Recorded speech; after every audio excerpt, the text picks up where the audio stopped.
Test 2. This is the IELTS listening test. You will hear a number of different recordings and you will have to answer questions on what you hear. There will be time for you to read the instructions and questions and you will have a chance to check your work. All the recordings will be played once only. The test is in 4 parts. At the end of the test, you will be given 10 minutes to transfer your answers to the answer sheet.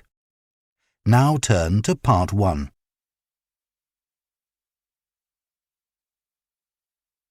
Part 1. You will hear a man asking about voluntary work in the village that he has just moved to. First, you have some time to look at questions 1 to 7.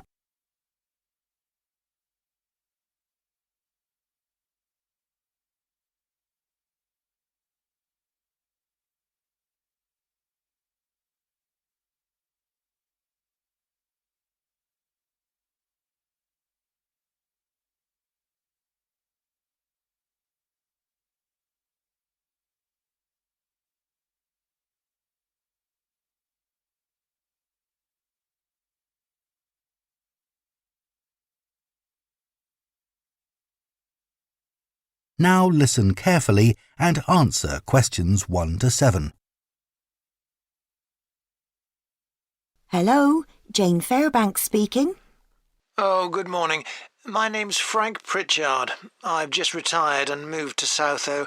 I'd like to become a volunteer, and I gather you coordinate voluntary work in the village? That's right. What sort of thing could I do? Well, we need help with the village library. We borrow books from the town library, and individuals also donate them. So one thing you could do is get involved in collecting them, if you've got a car, that is. Yes, that's no problem. The times are pretty flexible, so we can arrange it to suit you. Oh, another thing is the records that we keep of the books we're given, and those we borrow and need to return to the town library.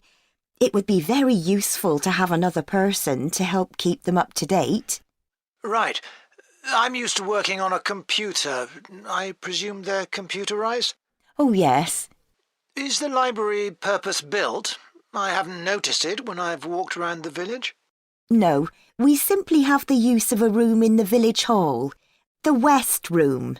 It's on the left as you go in. Oh, I must go and have a look inside the hall. Yes, it's a nice building. Do you run a lunch club in the village for elderly people? I know a lot of places do. Yes, we have a very successful club. I could help with transport, if that's of any use. Oh, definitely.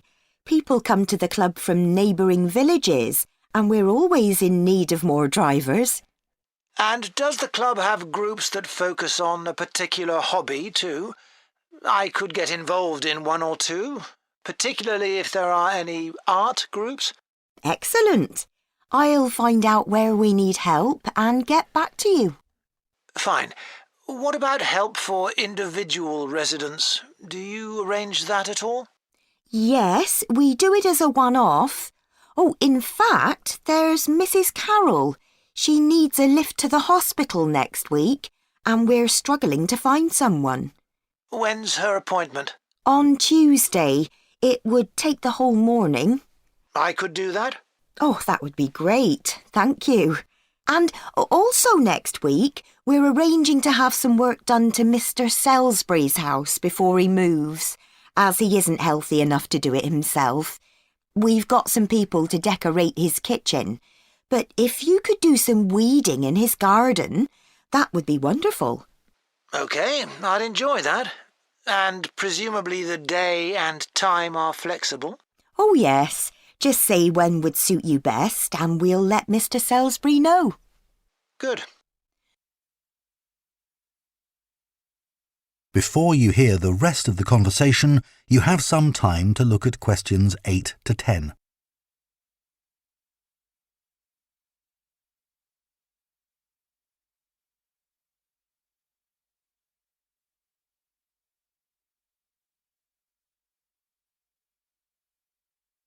Now listen and answer questions 8 to 10. The volunteers group also organises monthly social events, which is a great way to meet other people, of course. Uh-huh. So next month, on the 19th of October, we're holding a quiz. A couple of residents are great at planning unusual ones, and we always fill the village hall. That sounds like fun. Can I do anything to help?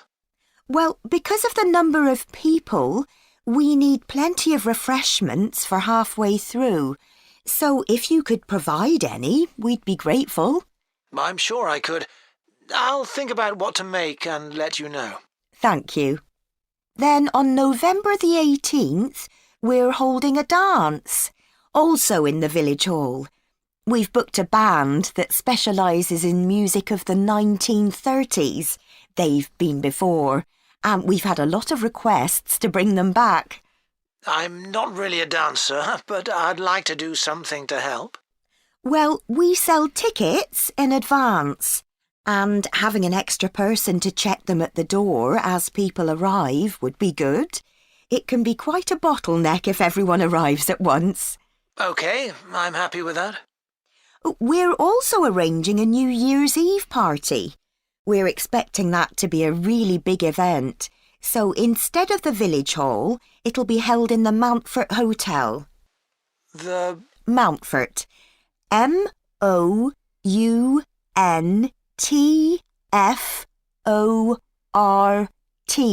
Hotel. It isn't in Southo itself, but it's only a couple of miles away. The hotel will be providing dinner, and we've booked a band. The one thing we haven't got yet is a poster. That isn't something you could do by any chance, is it? Well, actually, yes. Before I retired, I was a graphic designer, so that's right up my street. Oh, perfect. I'll give you the details, and then perhaps you could send me a draft? Of course. That is the end of Part 1. You now have half a minute to check your answers to Part 1.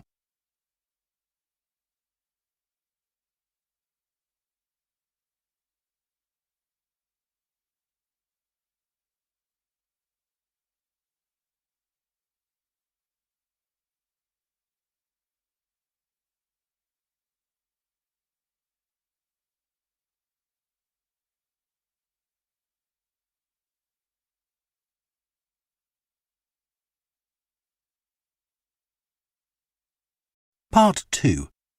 You will hear a guide at a tourist attraction called Oniton Hall talking to a group of visitors. First, you have some time to look at questions 11 to 14.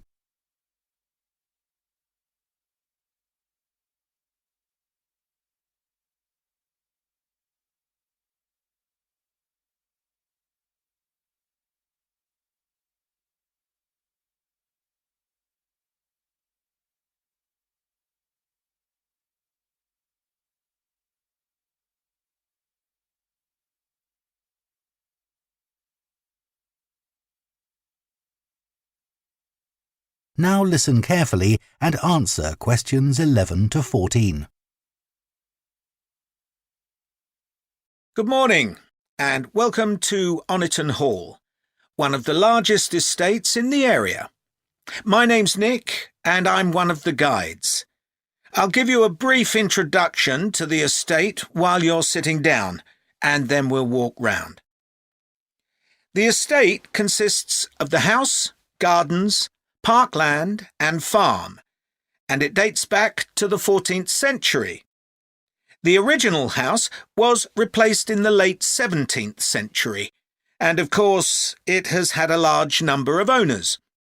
Almost all of them have left their mark, generally by adding new rooms, like the ballroom and conservatory, or by demolishing others. The farm looks much as it's always done, although the current owner has done a great deal of work to the flower beds.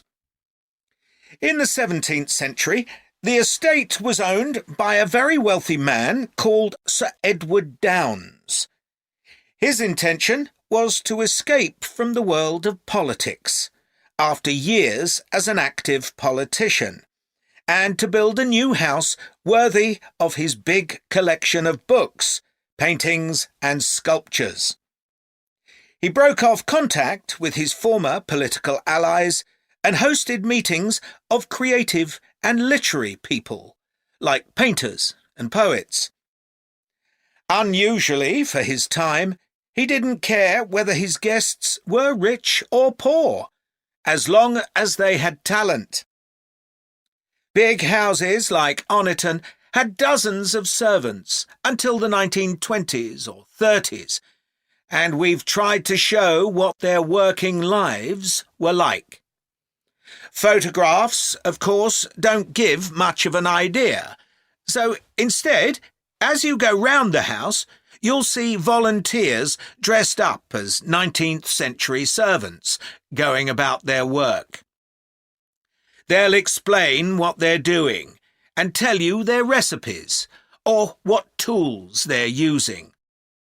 We've just introduced this feature to replace the audio guide we used to have available. I see there are a number of children here with you today. Well, we have several activities specially for children, like dressing up in the sorts of clothes that children wore in the past. And as it's a fine day, some of you will probably want to play in the adventure playground. Our latest addition is child-sized tractors that you can drive around the grounds. Before you hear the rest of the talk, you have some time to look at questions 15 to 20.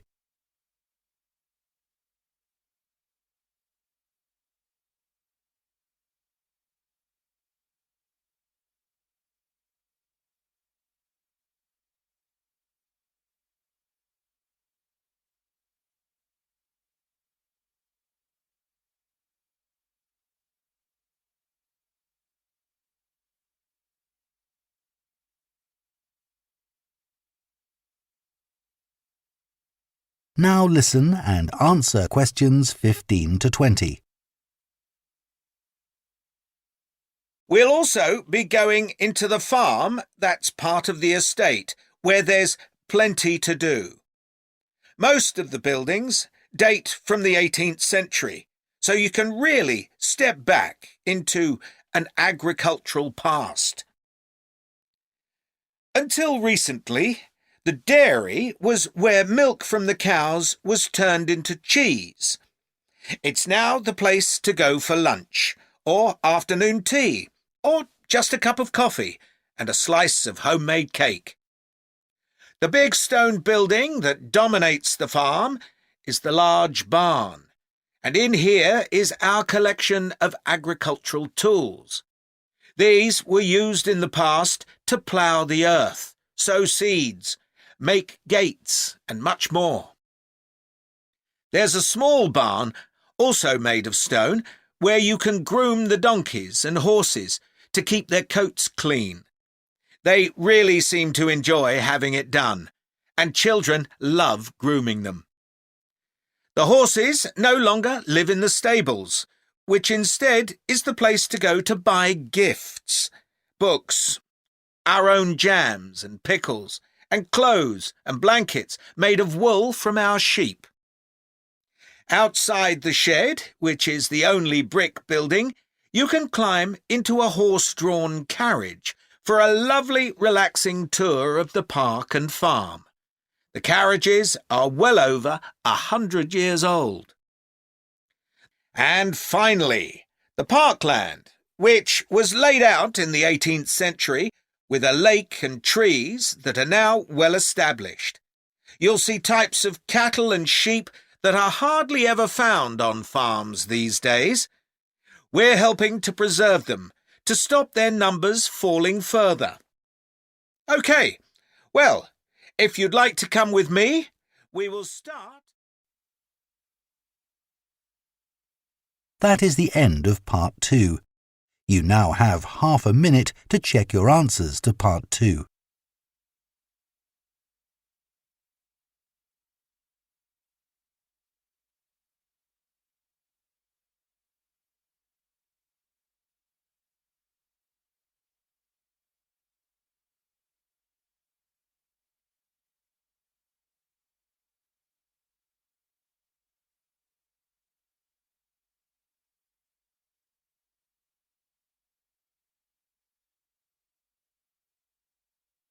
Part 3.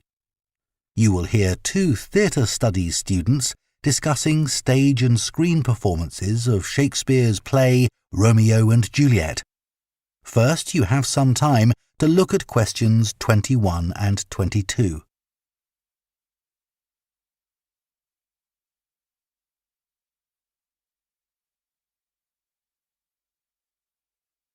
Now listen carefully and answer questions 21 and 22. Did you make notes while you were watching the performances of Romeo and Juliet, Gemma? Yes, I did. I found it quite hard, though. I kept getting too involved in the play. Me too. I ended up not taking notes. I wrote down my impressions when I got home. Do you mind if I check a few things with you, in case I've missed anything? And I've also got some questions about our assignment. No, it's good to talk things through. I may have missed things too. OK, great. So, first of all, I'm not sure how much information we should include in our reviews. Right. Well, I don't think we need to describe what happens, especially as Romeo and Juliet is one of Shakespeare's most well-known plays. Yeah, everyone knows the story. In an essay, we'd focus on the poetry and Shakespeare's use of imagery, etc., but that isn't really relevant in a review.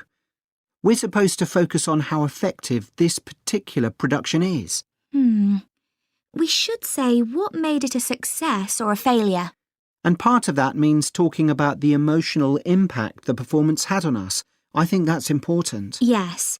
And we should definitely mention how well the director handled important bits of the play, like when Romeo climbs onto Juliet's balcony. And the fight between Mercutio and Tybalt. Yes.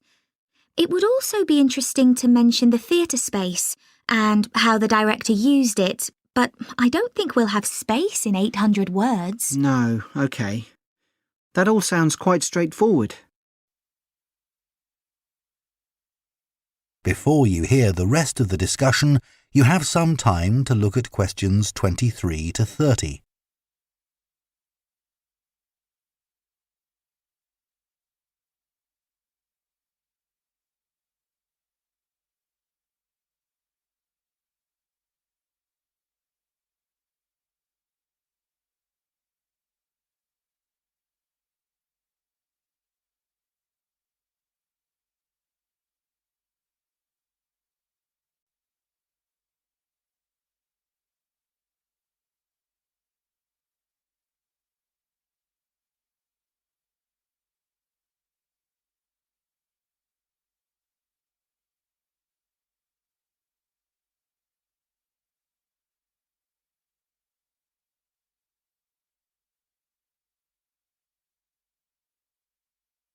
Now listen and answer questions 23 to 30.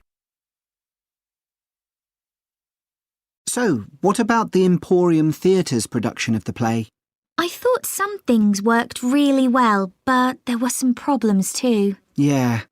What about the set, for example? I think it was visually really stunning.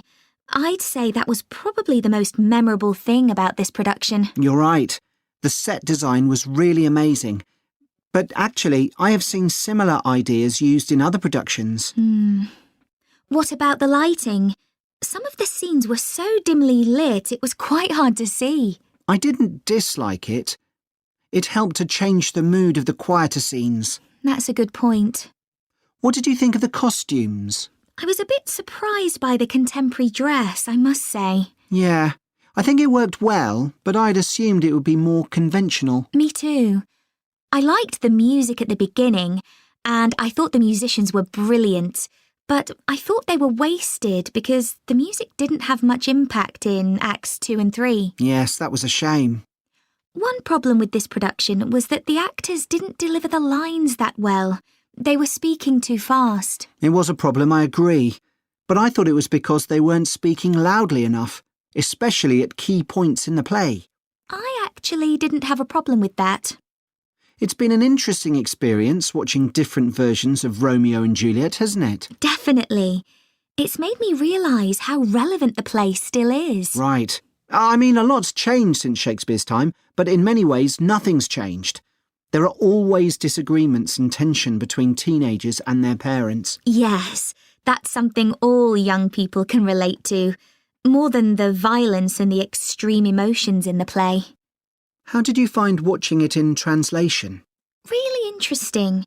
I expected to find it more challenging, but I could follow the story pretty well. I stopped worrying about not being able to understand all the words and focused on the actors' expressions. The ending was pretty powerful. Yes, that somehow intensified the emotion for me. Did you know Shakespeare's been translated into more languages than any other writer? What's the reason for his international appeal, do you think? I was reading that it's because his plays are about basic themes that people everywhere are familiar with. Yeah, and they can also be understood on different levels. The characters have such depth. Right, which allows directors to experiment and find new angles. That's really important because... That is the end of Part 3. You now have half a minute to check your answers to Part 3.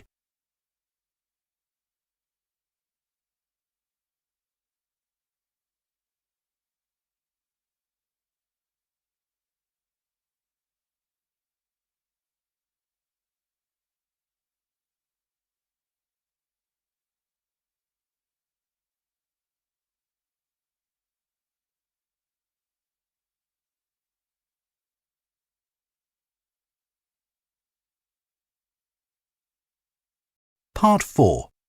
You will hear a lecturer on a languages course talking about the impact of digital technology on Icelandic, the native language of Iceland. First, you have some time to look at questions 31 to 40.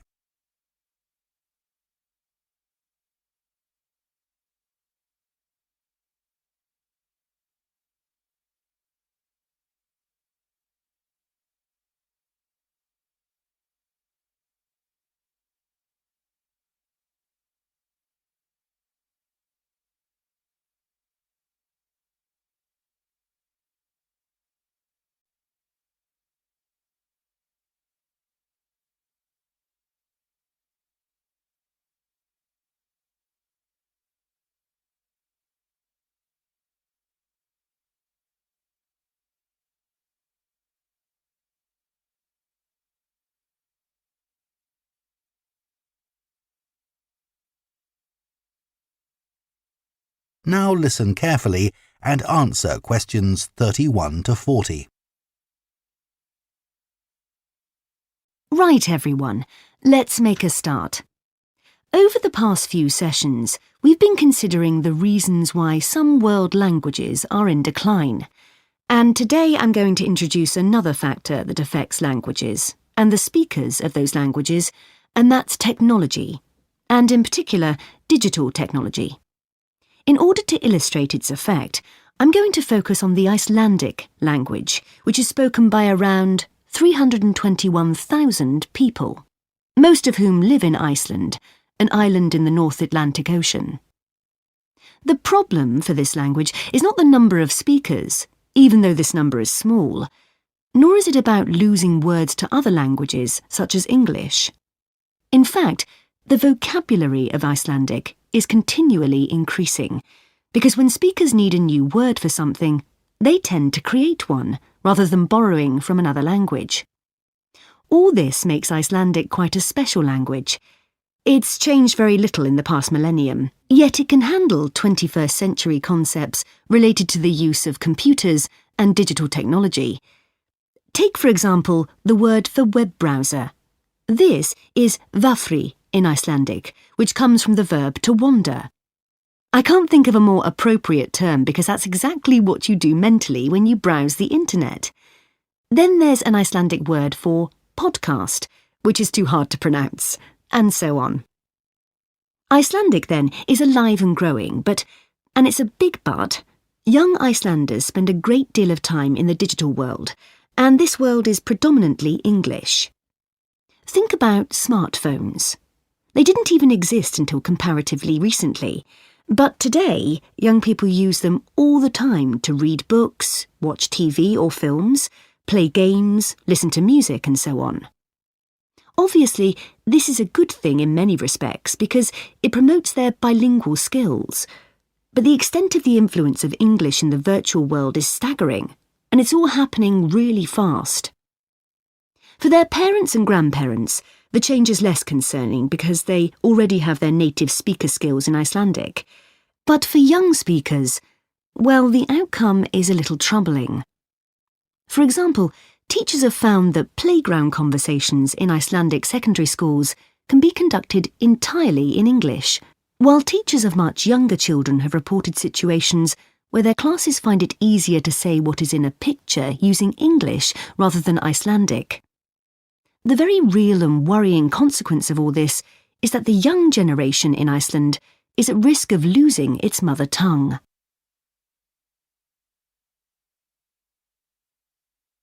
Of course, this is happening to other European languages too. But while internet companies might be willing to offer, say, French options in their systems, it's much harder for them to justify the expense of doing the same for a language that has a population the size of a French town, such as Nice. The other drawback of Icelandic is the grammar, which is significantly more complex than in most languages. At the moment, the tech giants are simply not interested in tackling this.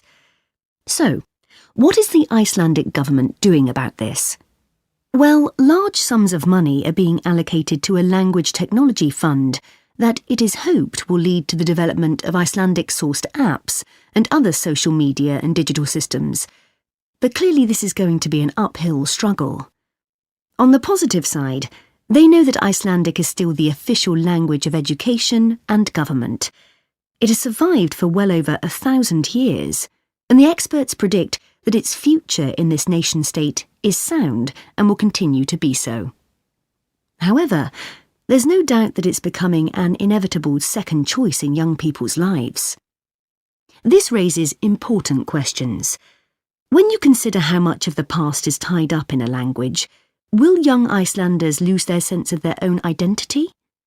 Another issue that concerns the government of Iceland is this. If children are learning two languages through different routes, neither of which they are fully fluent in, will they be able to express themselves properly?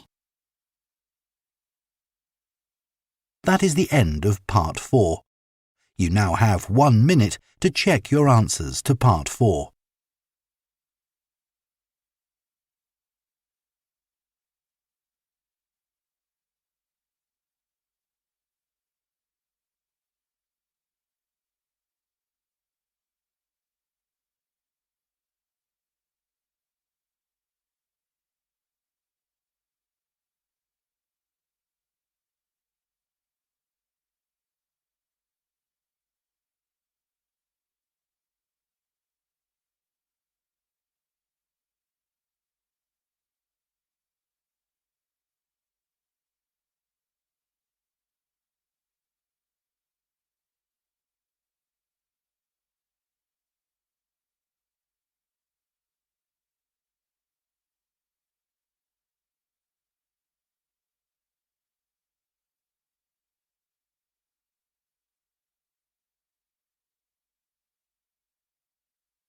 That is the end of the listening test. In the IELTS test, you would now have 10 minutes to transfer your answers to the answer sheet.